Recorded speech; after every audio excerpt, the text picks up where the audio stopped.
Good morning, everybody. How's the connection this morning? It's good. Thank you. So it's Monday, almost the end of October, October 26th. Almost the 31st, the Halloween, right? The Halloween.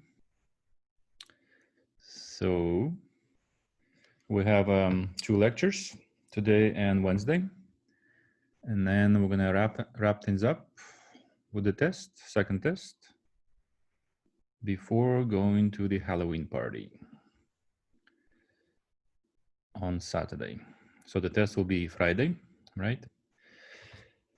So yeah, so I guess many of you still wanted to have 30 questions on the test. If you want 30 questions, you'll get 30 questions. I have no problem with that. In fact, I thought 30 was pretty adequate. So no problem with that. So then the second test will be very similar to the first test. And if you have any questions about it, just let me know. And let's get to the material so we don't lose any more time.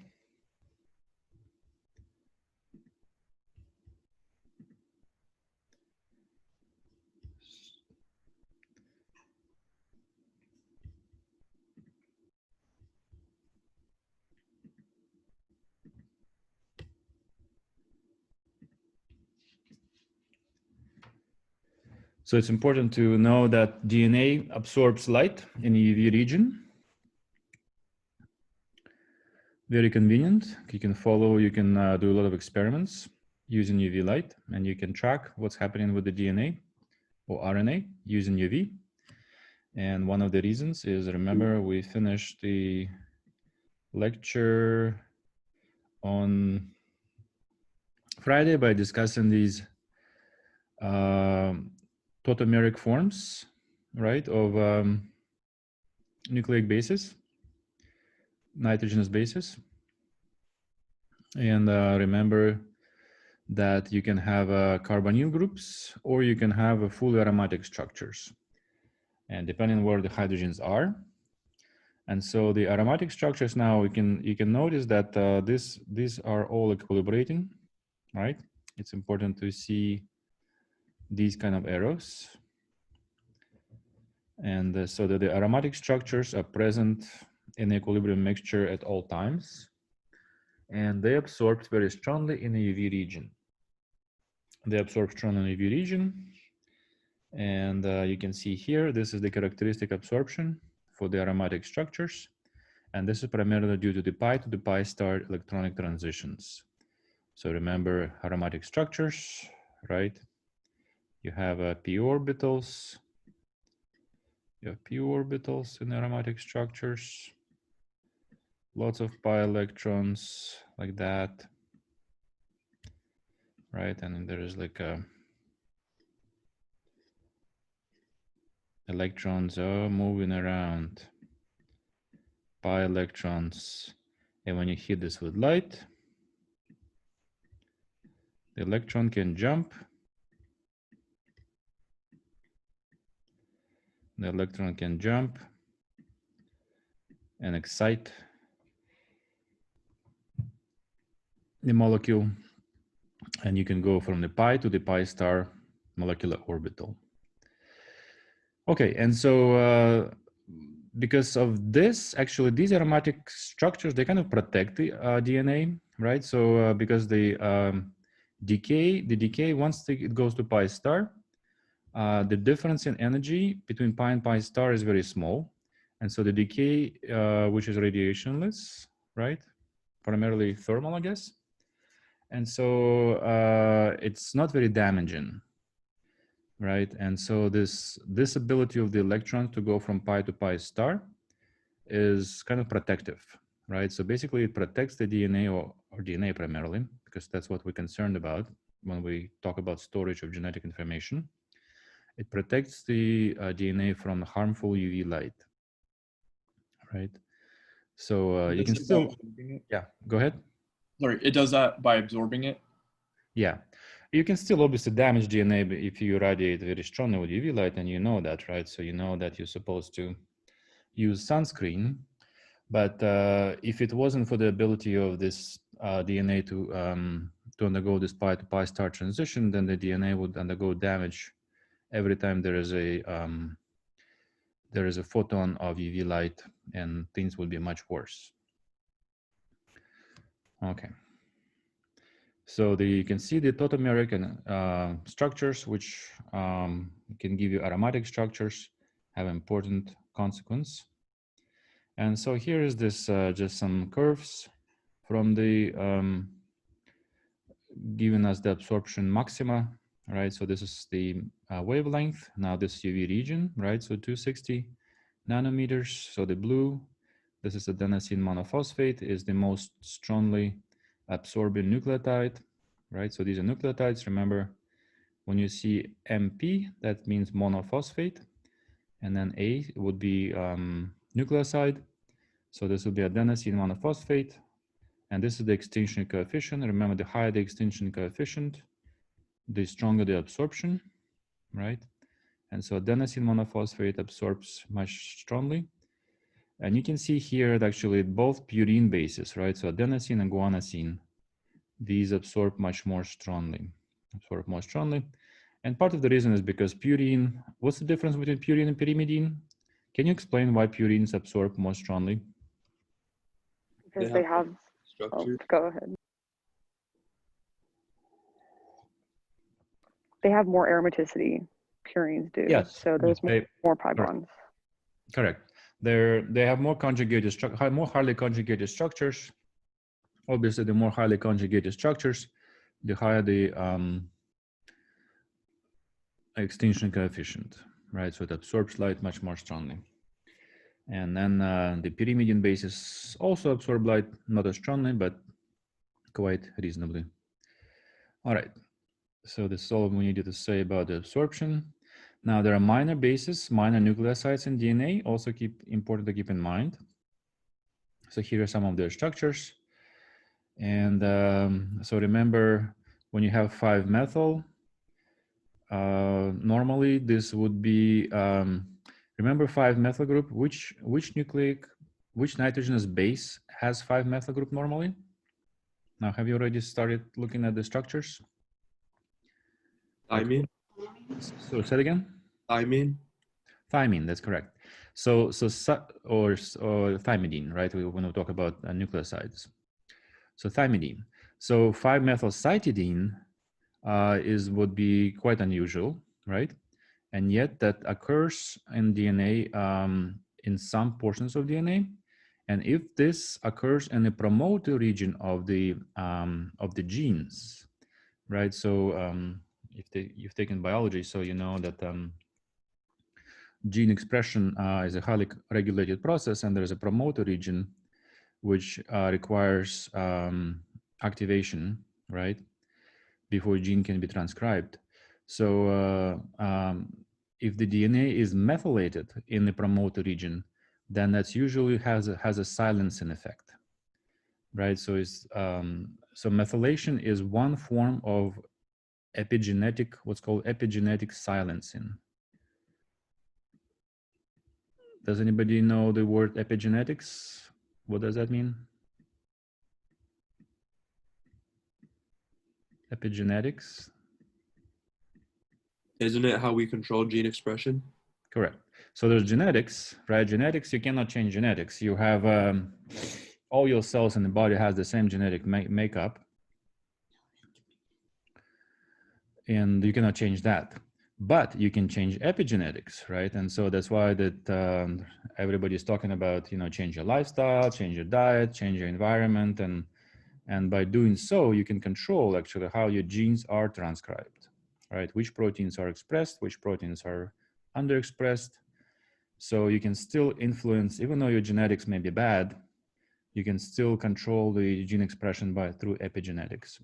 And one form of epigenetic regulation or epigenetic silencing of genes would be methylation. And so cytidine, which normally is not methylated at this position, right, if it is methylated by special enzymes known as methyltransferases, which makes sense, methyltransferase, right? So then the particular gene can be silenced and will not be overexpressed. So for example, tumor cells are very good at silencing tumor suppressor genes, right? You know there are tumor promoter genes and you know there are tumor suppressor genes, right? So tumor suppressor genes are actually good guys that actually fight tumors or slow down their growth, and tumors can actually have mechanisms to methylate DNA in their promoter regions and silence tumor suppressor genes. All right, so the methylcytosine is probably the most common. The other ones are less common. There's also, I guess, one of the functions of methylation is to mark the your own DNA so that the cells can degrade foreign DNA, right? So if the DNA is very similar in structure, then one way, for example, to differentiate between different kinds of DNA is through methylation.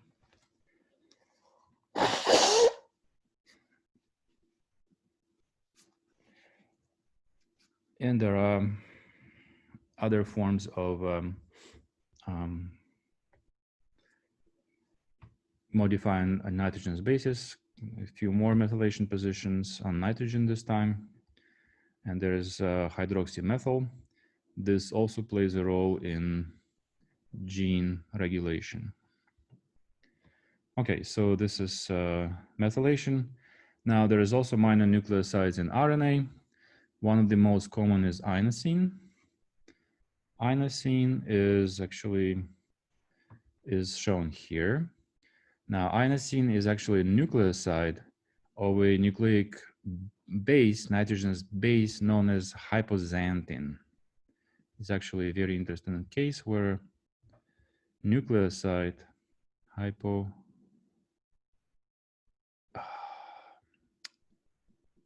is that how you spell it? Hypoxanthine? I think so. So this is actually a nitrogen base, and when you attach a ribose, it will be inosine. So inosine is actually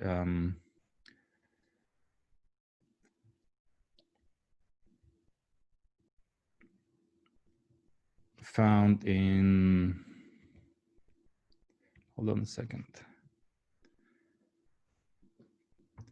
No. I think I'm getting this wrong. I'm getting confused myself.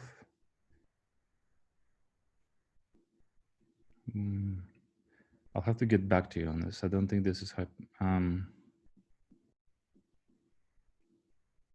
so inosine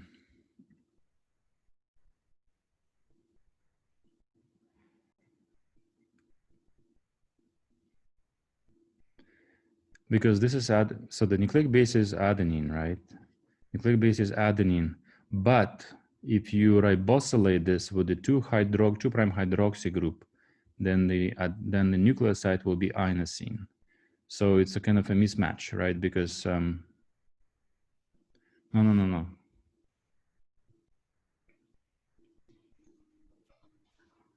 Sorry guys, I take it back. I have to get back to you on the structure of inosine. So inosine basically is found in the tRNA primarily, and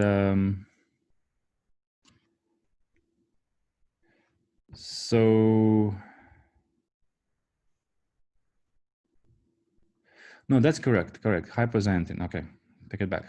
So let me go back. Hypoxanthine, right? So it's made by. So one thing, if you want to remember the structure of inosine, it's actually derived from the methylation. Sorry, from deamination of adenosine.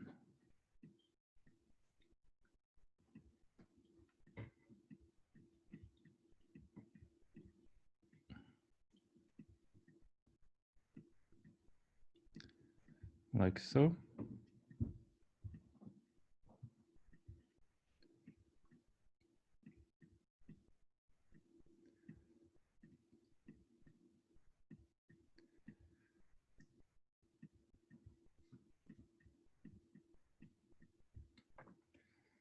All right. Is this hypoxanthine? Let me just double check.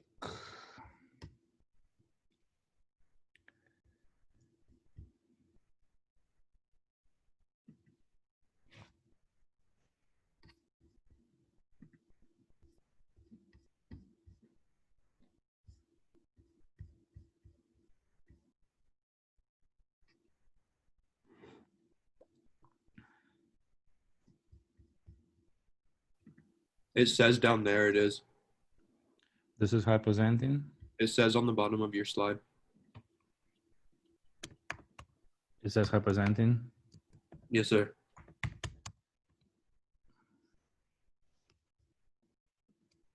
Is that how you spell it? Yes. Okay, I got this right too. All right. So the nitrous base is hypoxanthine. So it's not a one of the 5 nitrogenous bases, right? Now, if you make a nucleoside from hypoxanthine, then the nucleoside will be called inosine, and inosine is present in the RNA, and specifically in the tRNA, in what's called a Wobble position. Wobble position is when you have an anticodon that reads that basically recognizes codons on messenger RNA.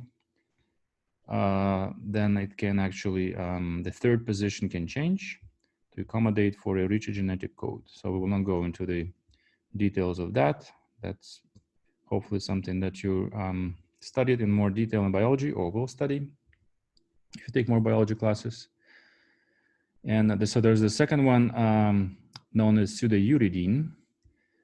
Pseudouridine is actually the one where ribose is attached not to this nitrogen, right, which normally it would be.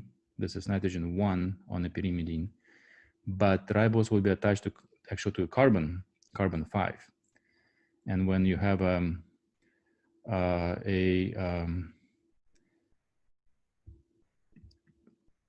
nucleoside or nucleotide where you have basically carbon in this position, right, not nitrogen anymore, then this is no longer an anomeric position, because it doesn't have heteroatoms anymore. It has carbon-carbon bond, which you cannot break. And so pseudouridine increases stability of RNA. So it's one way, for example, for natural selection to regulate this or to increase stability. For example, if there is an RNA that is susceptible to stability issues, so one way nature can regulate that is actually to isomerize, and instead of uridine, use pseudouridine, where you move the ribose from position 1 to position 5, and then you have a carbon-carbon bond and much more stable. All right, so thiouridine, you can see here thio, basically sulfur instead of oxygen. You can methylate position N7 of guanosine, for example. That's also present in RNA. So, so these are minor nucleic bases present in RNA. All right. So the 2 ones that you should remember are inosine and pseudouridine. And he wants to know not only their characteristics, but also how they change the nucleotides, right? How they change nucleotides or properties? Yeah, so if you go back to the last slide, you know, it gives characteristics of, sorry, the one prior to that. So yeah, it gives characteristics of them, but you also want us to know, okay, so we have this nucleic base, and this is how it's being modified under each of these, right? Yeah, so you would need to know how structurally they change, what the structural differences between these minor nucleosides, and at least if you remember one function, that would be good. Right. Thank you. All right. Any more questions? Okay. So nucleotides are important, but the most important thing about nucleotides is that their ability to actually undergo polymerization and to form macromolecules, nucleic acids, right? So covalent bonds are formed via phosphodiester linkages. So this is how we're going to put DNA and RNA together. So here's the, let's look at the structure of DNA. So here's remember, this is the main structure of a nucleotide. So you have the nucleic base, you have ribose, and you have a phosphate. Now there is 5' and 3' end. Remember ribose, we number positions using primes, right? So 3' and 5'. This will be 4', but 4' is unavailable because it has the oxygen that forms the ribose. And so so this will be phosphodiester linkage. And why is it phosphodiester? Well, it's phosphate, nucleic, remember phosphorus acid. It actually, phosphoric acid. Phosphoric acid has 3 positions where it can make esters. Remember, esters arise when you replace the OH with OR, right? In other words, if you take an alcohol, and let's say in this time we're going to take 2 molecules of alcohol, and we're going to replace, I'm going to keep 1 OH, and we're going to replace 2 OHs with 2 alcohol residues. So this will be diester.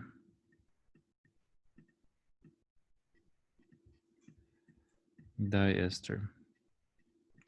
Right, so the phosphoric acid can actually monoesters, diesters, or triesters. So the phosphate backbone of the DNA, right? The reason why it's called backbone is because basically it connects the ribose residues. It's a phosphodiester linkage. You can see there is one ester, and there is the other ester. So one ester is in the 5' position, the other ester is in 3' position. And so the sequence of nucleotides, the way you're going to read this is you're going to read this in the 5' to 3' direction.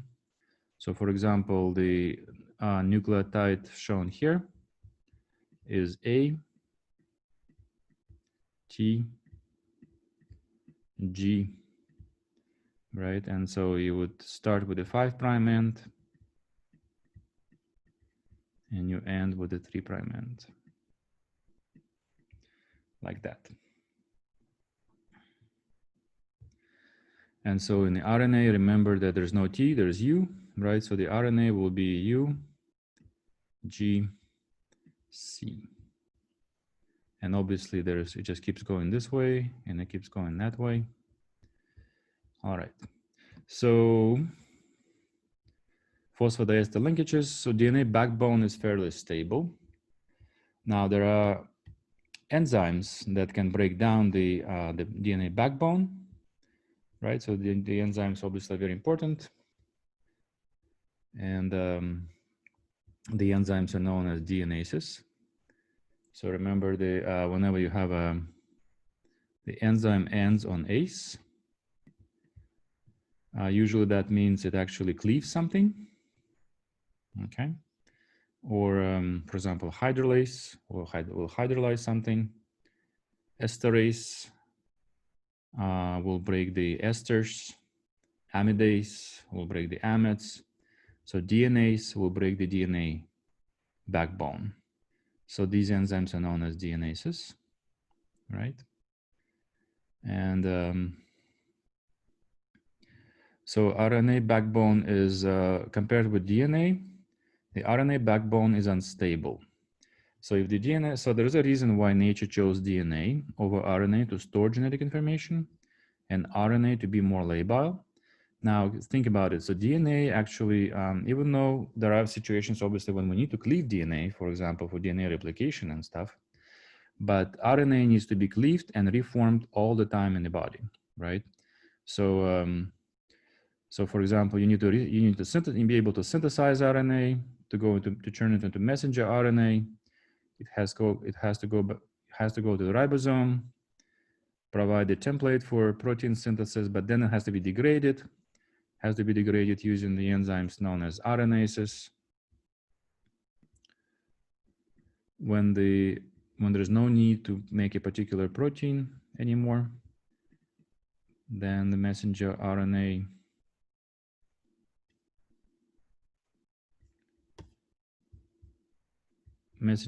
will need to be degraded.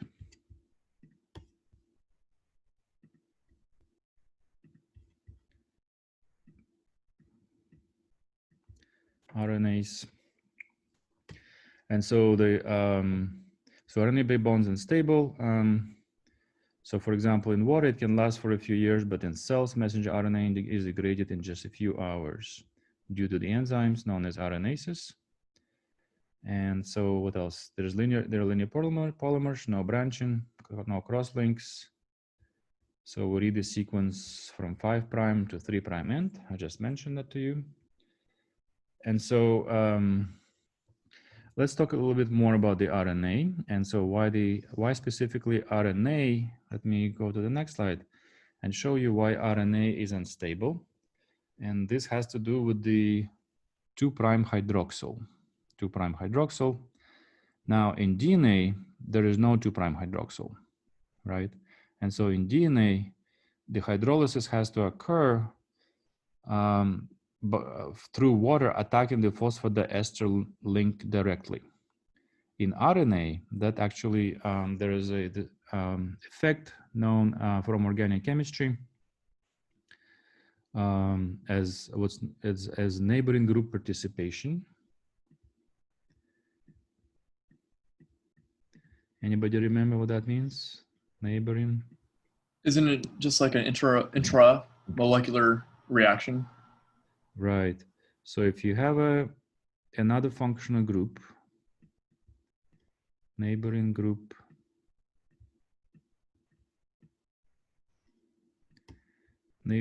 participation.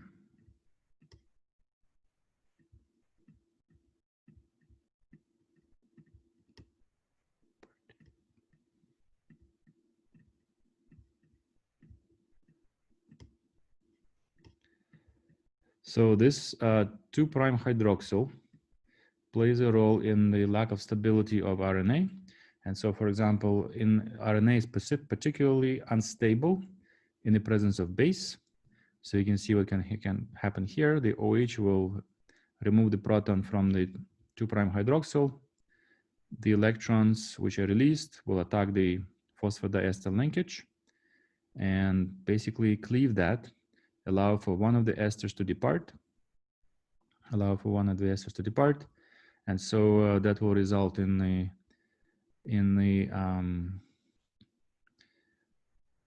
so 5' position leaving, right? And the 3' position will have actually what's known as a cyclic phosphate. We actually saw that earlier, right, as one of the possibilities for where phosphate can be attached on a nucleotide. So it can be cyclic. So this is 2', 3' cyclic monophosphate. And this can actually, this is actually quite strained. And so the water can then open this up. And when water opens this up, now against the diester, this can leave or this can leave, right? And it'll, in many cases, it will be a mixture of the two if it's not catalyzed by an enzyme. And in many cases, it's not. Well, if you don't add an enzyme, I guess this is, sorry, this is, I guess, the experiment in just in a lab, right? Just RNA, piece of RNA in the presence of base.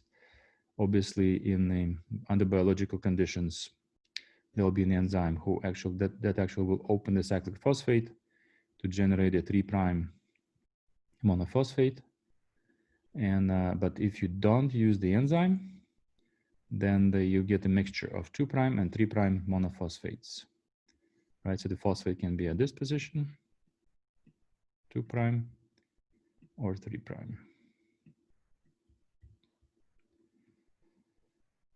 All right, so hopefully you understand now why RNA is unstable, right? So it has to do with the neighboring group participation. Another concept from OChem 2, right? You may actually hear this term, enchimeric.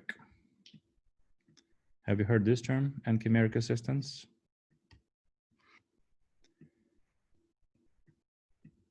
It's another term for neighboring group participation.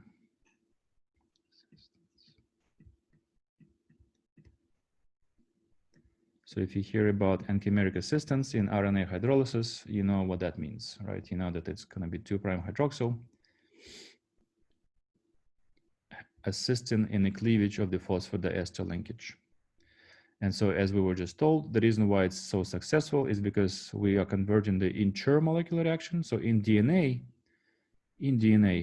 this would be intermolecular reaction, right? When the water would have to come in and attack the phosphodiester, and this will be bimolecular reaction. Bimolecular reactions are very slow, right? And in RNA, so I guess it's easier.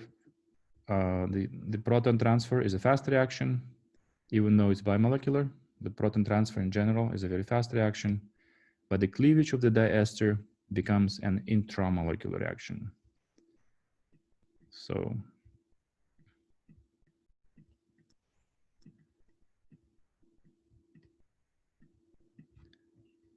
intramolecular reaction.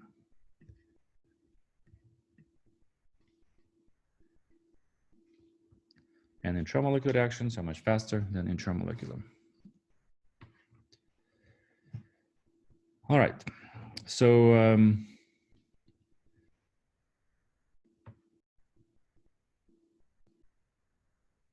I guess we're going to talk more about base pairs now. So this is the structure of the polynucleotides, right?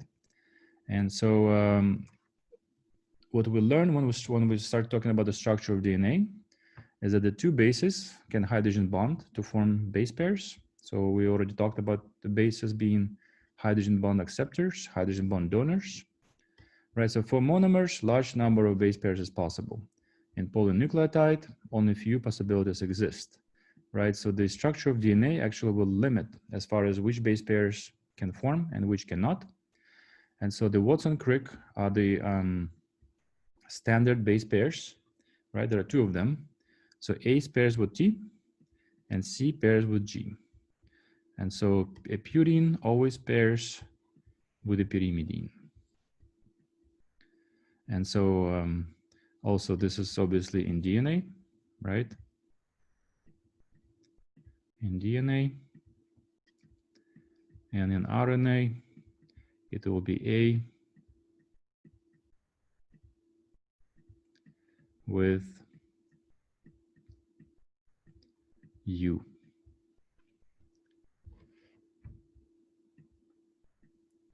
In RNA.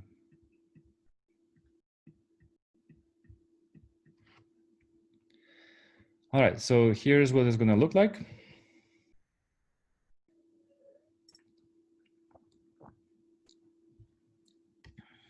So jumping a bit ahead. So this will be our DNA structure, DNA double helix.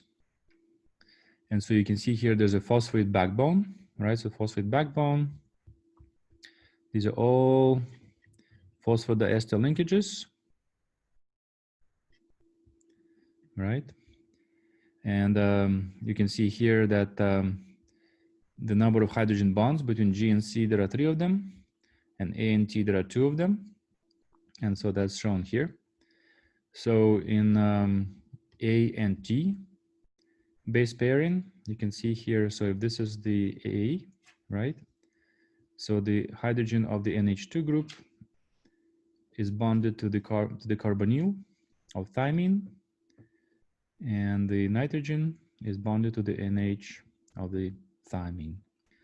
Now this is the C1 prime position, right? And this will be C1 prime position here.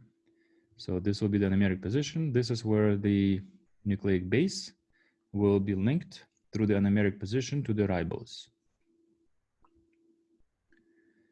And so these are the distances. The distances are pretty similar, about 3 angstroms. And so this is, you can see here, the reason why there are 2 here is because, again, I already told you, this is incapable of hydrogen bonding because hydrogen is attached to carbon. And from what you remember from organic chemistry 1, right? So the hydrogen has to be attached to a heteroatom for it to form a hydrogen bond. So in this case, it cannot do that because it's attached to carbon. Now the situation is different when we look at guanine and cytosine, G and C. So now all hydrogens are attached to heteroatoms. So you can see there are 2 hydrogen donors on this side, 1 acceptor, and there's 1 hydrogen donor on this side and 2 acceptors. And also important to notice is that as far as tautomeric forms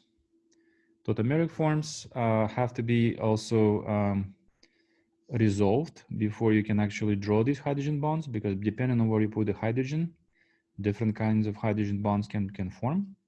And so tautomerism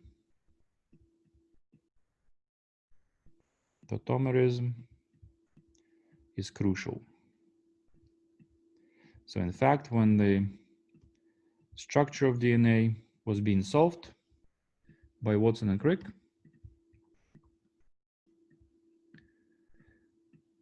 drawing the DNA in the correct tautomeric form was the key to their success. All right, any questions about the base pairs? Okay.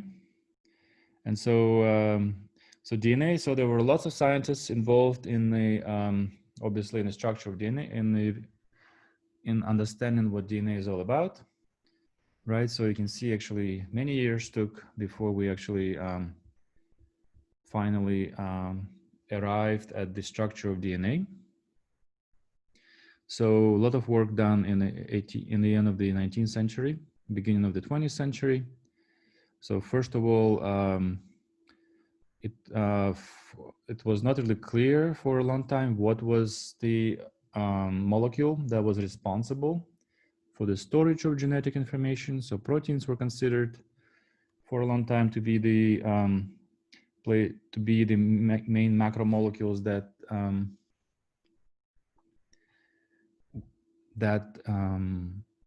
store the genetic information. And one reason for that is because nucleic bases or nucleic acids, I guess, only have 4 nucleic bases, nitrogen bases, right? Whereas proteins have 20 amino acids.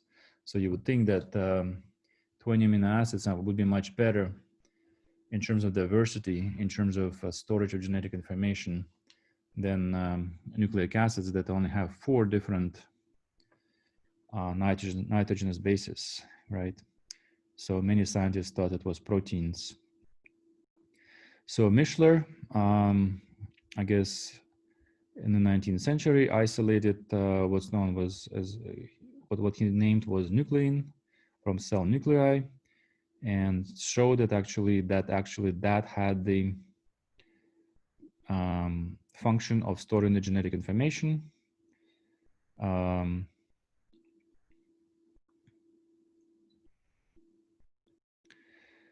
When actually this nuclein was hydrolyzed. 3 main components were obtained. So the phosphate, pentose, and a nitrogenous base.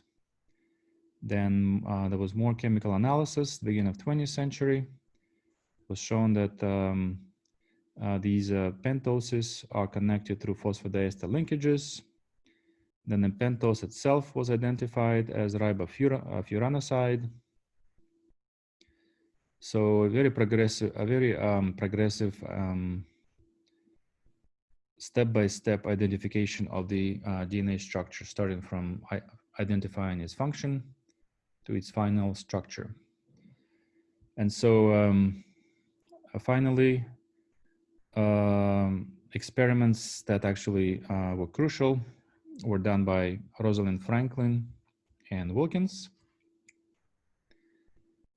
Basically, this was a X-ray diffraction pattern of a DNA fiber. So they didn't have the DNA crystal, but this was DNA fiber. Now there is obviously the specific when you obtain the X-ray information, there are specific pointers you look at. Now they're not immediately obvious, so I can't really explain how that happens. But for example, this cross, right? This cross means helix, right? So diamonds, not exactly. So diamonds mean that phosphodiester sugar backbone is outside. Now, I don't know exactly what diamonds would be. Is that this diamond here? I'm not exactly sure what diamond. I actually looked this up last night on Google and I couldn't quite understand what diamonds were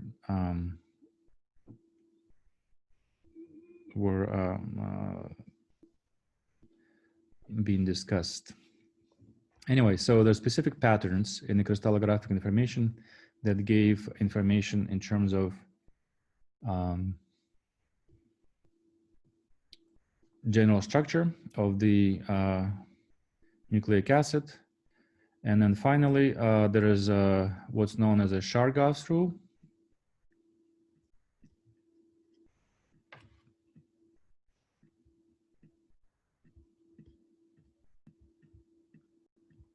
Chargaff, I think that's how you spell it, to make sure. Yep, Chargaff's rule.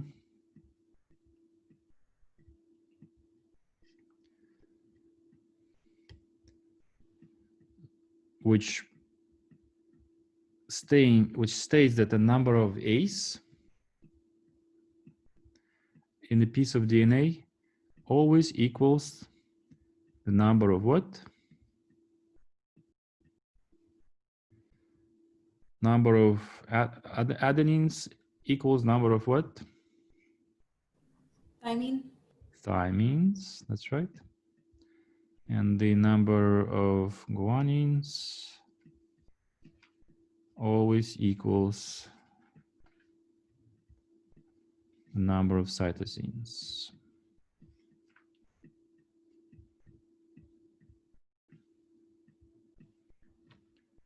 Number of cytosines. And so obviously the conclusion is that A will pair with T, G will pair with C, and not G and T, and not A and C.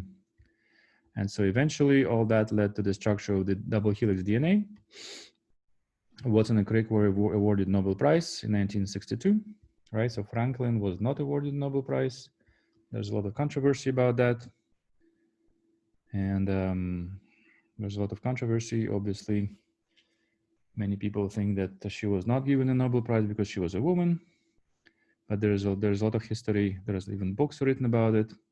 So if you're interested about the subject, you can always read about it online or get some interesting historical books on the discovery of DNA double helix.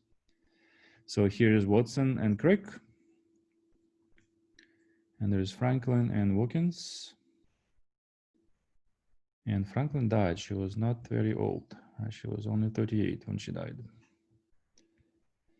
And so, so this will be the schematic representation of the DNA, which shows the double helix, right? So it's important to, what's important to see here is obviously we have a phosphodiester backbone, right? So the ribbon here is the phosphodiester backbone of the DNA.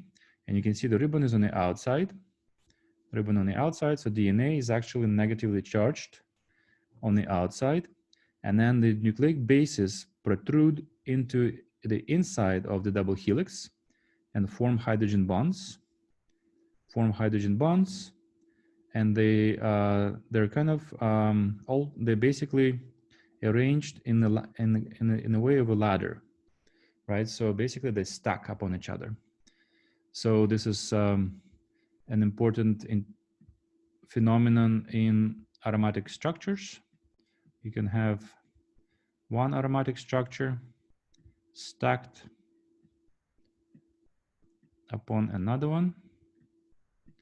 And there's even some kind of interaction between them, right? So the electrons interact this way.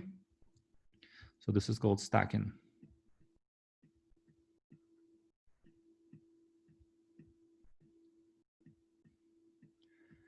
And an important function of stacking is not just interaction. It allows for the hydrophobic residues to exclude water, right? So it's a one way of the hydrophobic phenomenon where basically water is excluded from the interior, right? So the stacking kicks out molecules of water. And so that's what DNA bases do, right? And so with the double helix, so here's the various dimensions. And you can see with the double helix, as you follow the double helix and progress in one direction from 5' to 3', you will see that actually there are two grooves that can be differentiated. So there's a major groove, right? And there's a minor groove. Major and minor. So minor groove is actually thinner. Major groove is actually wider. And so, for example, many different proteins interact with DNA by binding to the major groove because proteins are large and they need more room, right? Whereas many small molecule drugs, so for example, many anti-cancer drugs, which are designed to destroy the DNA in tumor cells, they bind to minor groove because they're actually smaller in size and they can actually fit and bind better with higher affinity into the minor groove of DNA. So major groove and minor groove. Now there is this view of DNA. So this is this kind of representation, which also shows you that the stacking of the bases, right, and the phosphate backbone, and the phospholipase backbone, and this is ball and stick representation or space filling model. And you can see again there is a major groove, right, and there's a minor groove. Major and minor. So there are at this point in time, we actually have been able to identify 3 main forms of DNA, double helix DNA. So it's double helix, but under different conditions, double helix can slightly be modified. So B form is the one that actually exists in cells, or we believe that that's the form that is physiologically relevant. And that's actually what was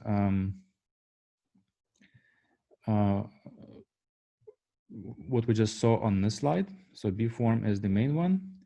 And you can see this one is actually, this projection comes when you look down the axis. When you look down the axis, that's what you will see. You will see the blue, the phosphate backbone, the stacking of the bases inside, right? And here is the ribose units which connect you to the phosphate. Now, A form is primarily a form that comes from dehydrating DNA, right? So for example, if you crystallize DNA, you will primarily get the A form. So in a crystal structure, the water will be extruded from the structure of DNA, and you'll get a slightly different form of DNA. You can see here the base stacking is not necessarily parallel anymore, like in a B form, right? And there's also Z form. So Z form is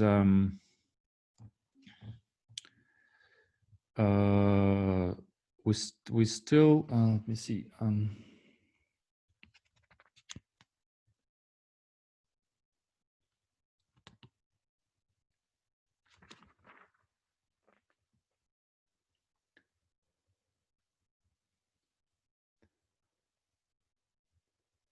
So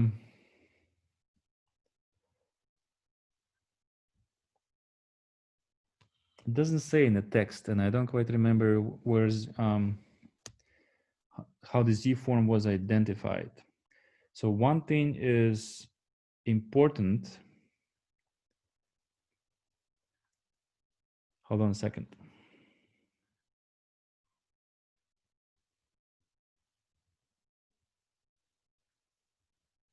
Well, I guess if there's specific, okay, okay, I'll take it back. I guess if there are specific sequences in the DNA where purines alternate with pyrimidines. So in other words, if you have a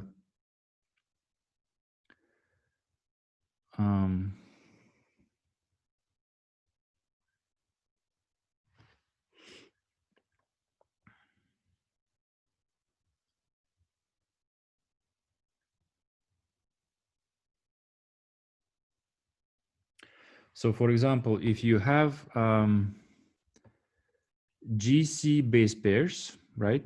And then you have GC, GC, GC, GC, right? So if you have alternation between the pyrimidine and purine, then a Z form can form. And so here are some of their characteristics. So there is so A form is right-handed, B form right-handed, and the difference is the Z form is left-handed. So the diameter is different, so much larger in the A form. Now right-handed, the diameter is small,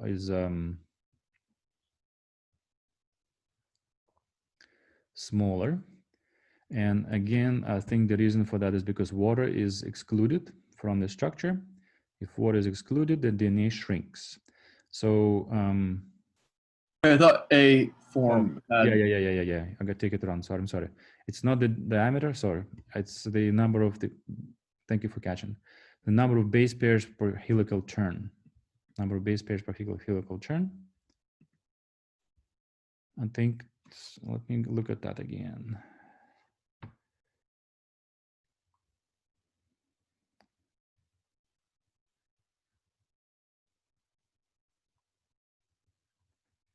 I guess in the A form, what do we have? We have the minor groove is even narrower, right? And the major groove is wider. But I think what I was looking at, what I had in mind, yeah, it's not the diameter, it's the actually compression, right? So the number of base pairs per helical turn. So in the A form of DNA, there are more base pairs accommodated per one helical turn than in the B form. And so, so one explanation for that would be the exclusion of water, and basically you can pack more DNA actually into one helical turn than you would with the B form. And Z form you can even pack even you can pack even less actually. It's a left-handed. All right, so there are some other characteristics. Sugar pucker is different. And so what's important here, the final line is actually important. So for the A form and B form, so the all nucleotide conformations, remember when we talked about the conformation around the glycosidic bond, right? So both for purines and pyrimidines can be anti or syn. So the glycosyl bond conformation will be anti in both A and B, but in the Z form, it will be anti for pyrimidines. So pyrimidines is anti for all three of them. But for purines, it will be syn, right? So in other words, if you have a purine, so what I'm talking about is this. If you have a purine,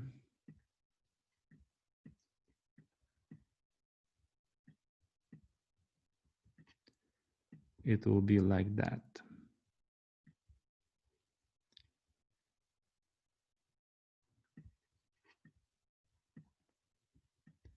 Right, so this is syn. This is syn because the nucleic base is right above the ribose. So syn for purines. All right. Well, we're out of time. Oh, we quite a bit out of time. Any questions?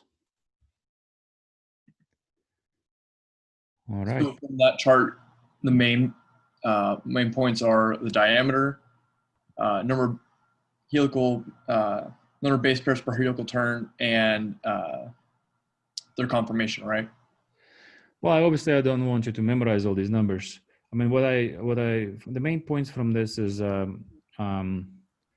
you to realize that actually the forms actually, for example, the Z form arises. Why Z form is so much different is because the conformation drastically changes, and because specifically because of the conformation for purines, right? They're going to be syn.